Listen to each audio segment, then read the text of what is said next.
ఏమైనా ఎందుకు నువ్వు ఎందుకు ఎలా స్కూల్కి చెప్పు ఎందుకైతుంది ఎందుకైతుంది డింపు మంచిగా పోవాలి కదా రోజు నువ్వు బంగారు తల్లివే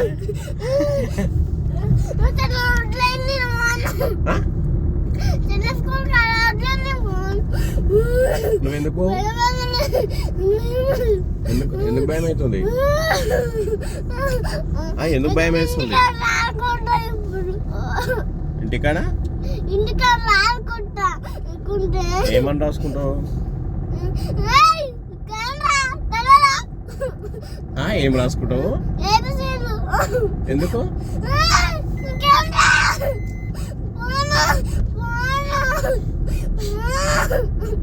పోవాలే నాన్న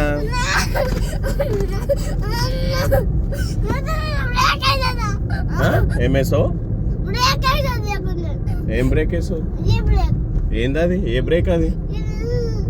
అదేస్తావు అదేస్తే నువ్వు నేను ఇద్దరం వాళ్ళకి పోయి చచ్చిపోతాం చచ్చిపోనే బండి తిప్పాలనా ఎక్కడ తిప్పాలి ఎందుకు ఇప్పుడు ఇంటికెళ్ళి వస్తున్నాం కదా మనము ఎందుకు తిప్పాలి ఎందుకు భయం అవుతుంది నువ్వు రాస్తే భయం ఎందుకు వస్తుంది నువ్వు రాసుకోవాలి నువ్వు రాస్తే టీచర్ చెప్పింది రాస్తే నీకు భయం ఎందుకు అవుతుంది చెప్పు నువ్వు రాస్తలేవు కాబట్టి నీకు భయం అవుతుంది